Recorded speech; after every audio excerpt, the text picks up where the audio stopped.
absolutely pouring rain today. So there might be a lot of B-roll because of all the rain noise on the roof. But we're gonna work on a guitar. Alright, so I went ahead and installed the humbucker sized Filtertron in the 40,000 subscriber giveaway guitar. I decided, just for simplicity's sake of the circuit, and because of the way things fit in there, that we're just going to do a normal volume and tone. And because of the matching of these two pickups, I don't think it'll ever really be reasonable to split this anyway. So we're just going to go ahead and leave it a regular humbucker and the humbucker size P90. Okay, so this is where it starts to get fun, because we're going to start laying out Bigsby stuff today and start to get this guitar kind of more ready to play. So if you'll recall, we are going to give this guitar away at 40,000 subscribers, which is probably just in a couple of weeks now. We're going to put a Bigsby B5 on it. That dude will live right about there. And we are going to mount this bridge on the guitar, which is going to be sweet. And the way we're going to figure this all out is there's a few things we need to do. First of all, we need to understand the scale length of the guitar, which is 24/7/5. So we need to go from our 12th fret to our high E and make sure that that's set so that our scale length is in the right place so that our bridge is correct. And then what I'm going to do is, this is pretty basic actually, Bigsby sends you a piece of string that we will tangle up and then spend an hour untangling. Oh, that actually went pretty well. We will wrap this around one tuning key. We will bring it down here. Well, here, let me just show you. Take it down to here, and then typically what I do with these, because this is all about lining up stuff, is I just take the Bigsby and bend it backwards and run that string around like so. Alright, so there's a couple things I'm checking here. One is, we just, based on straight lines, that bridge needs to come down more to get us our proper string height, although we know that the nut is not in there, but I can just tell by looking at it that that bridge is going to have to come down some more, or we're going to have to give it a shim, which I think we're just going to give it a shim because that'll give me more flexibility anyway.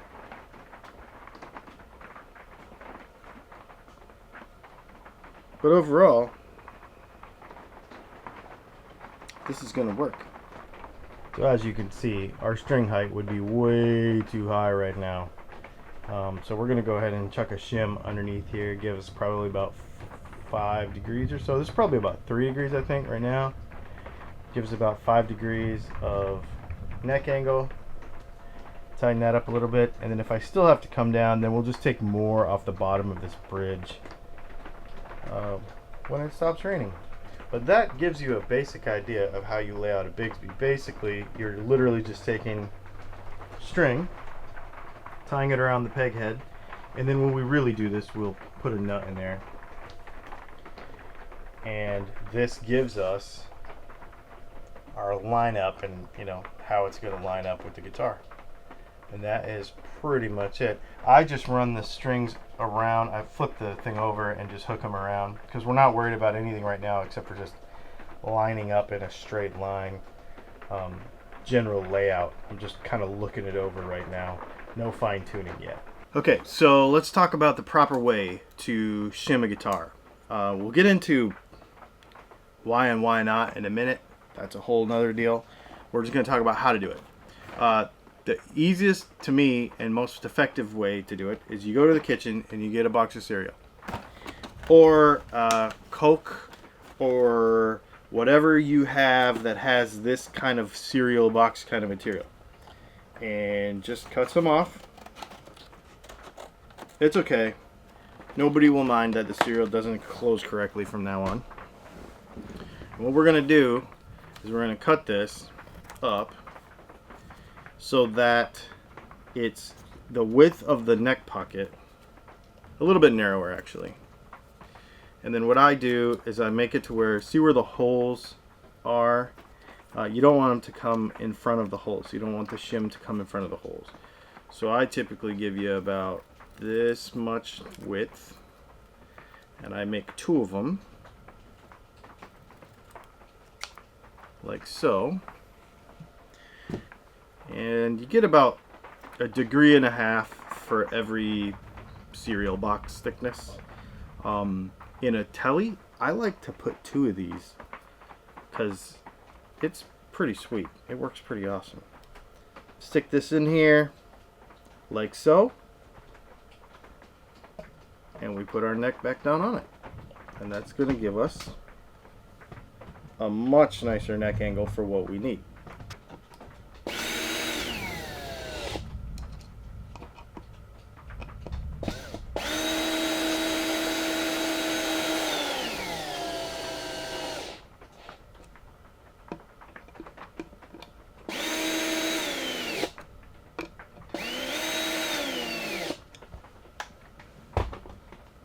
I typically don't, for all you people who freak out about that, power tools and guitars, I don't tighten them all the way up. Just come in here, give it a quick little snug. Now on neck screws, don't over tighten them, just snug them up. That's all you gotta do, just snug them up. Alright, so what that does is going to give you a nice even shim across the back of that neck pocket. It'll be flat, you're not going to lose any tone.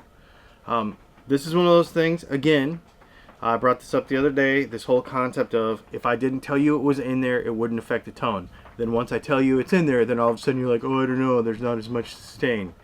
Shims, when they are necessary, and there's nothing wrong with using them.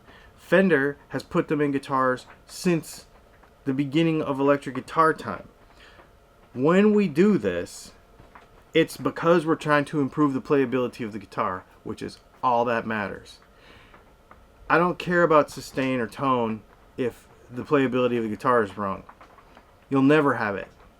So if it means putting a shim in a guitar to make it right, and people will say, well, that's just a reflection on the quality of your bad milling work, blah, blah. No, it's not. Fender's been doing it in flat neck pockets forever because they know that neck angles make it better playing. They do. Take your telly and put a piece of cereal box in the back of the neck pocket. Reset the guitar up. It's awesome. So now that we got that, we're going to re-look at all of these angles. Again, this is not precision rocket science yet. Just trying to get the general layout of what we got going here. Okay, once the nut is in, I think I can work with that. If it's got to go down just a little more, then maybe we'll take some off the bottom of that bridge. But we are within firing distance now of having this thing perfect as far as setup goes. So now we got that general layout done. The next step is going to be put the zero glide in, and that's going to be a whole separate video because that's a lot of setup time. So we're gonna get into that separately. But just to give you the general rundown of installing a Bigsby basically on any guitar. Typically what I do is after we get that neck pickup or that neck angle right with the shim, especially when you're retrofitting a guitar. So a lot of people will complain about the guitar doesn't feel right. What kind of, I got to get this question all the time too, what kind of action can I expect after installing a Bigsby? Because they think you're just going to slap that thing on there and make everything higher and it's going to ruin the guitar. If you address each of the measurements correctly, the guitar will play just as good as it did before. If you don't do it right, that's where all your tuning stability problems come from and your playability problems come from. But if we address this whole neck angle thing correctly and get that right, again, I might have to fine tune it with the height of this bridge a little bit. And then what I'm going to do, what I figured out, I decided I'm going to do, actually what I decided to do, is I'm going to actually just drill a hole in the center of the wooden piece and we're just going to peg it to the guitar so it doesn't move. So then what we do after we get the neck angle correct and everything is just kind of laying out here. I mean, Bigsby gives you the string, right? So that's what it's for. So then we go ahead and line this all up. I'm not going to do it right now because I'm going to do the nut first, but I'm just going to give you a run through. Line this all up, and then make sure there's a few. The next thing we'll do is we'll make sure that the bridge is in exactly the right place. The reason that I want that to be my next move is because I want the bridge to be 100% perpendicular to the strings and not be on any kind of weird angle, because we want to set these two rails in the Bigsby totally perpendicular to the bridge. It can't be on any kind of angle like this. Like if this was cocked to the side a little bit, that's bad. We want it to be 100% perfect. If we take the time to do this right and everything is lined up, that is where we won't have tuning stability issues. A lot of people that do this will end up having a little bit of an angle here. The other thing that they'll do is they'll take the felts off the bottom. So I had a question about this the other day. Do I have to leave the felts on the bottom? When retrofitting a guitar, yes, and here's why. When you bolt this down, this does not sit flat on here, okay? Bigsbys don't sit flat on the guitar. There's 3 pads, okay? And the idea is that you screw down the 2 front screws first, then you screw down the back ones.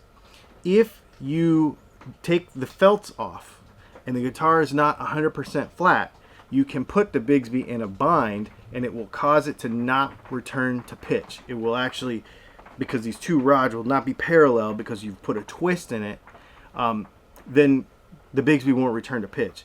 That foam is there so that you can actually adjust the tension on it more or less so that it's square to the guitar.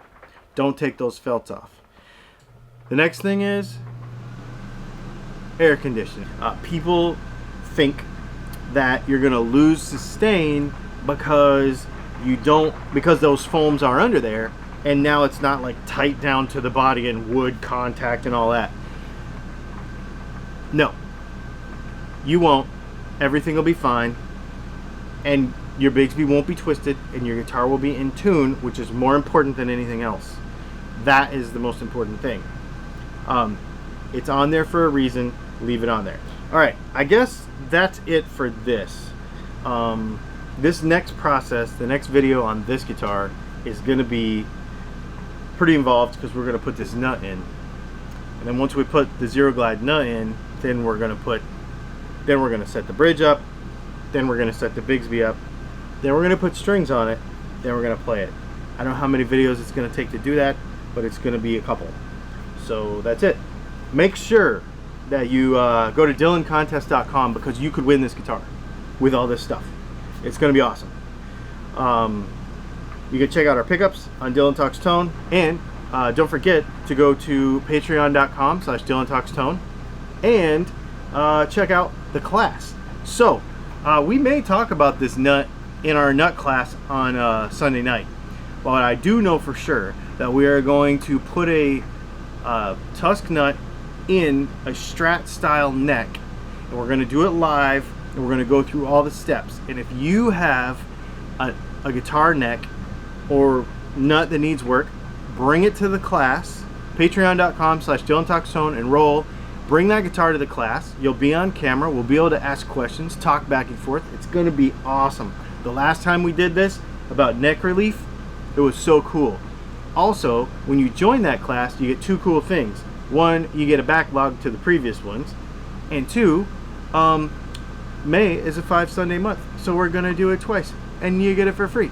So that's pretty sweet too. Thanks for hanging out, and we'll see you tomorrow.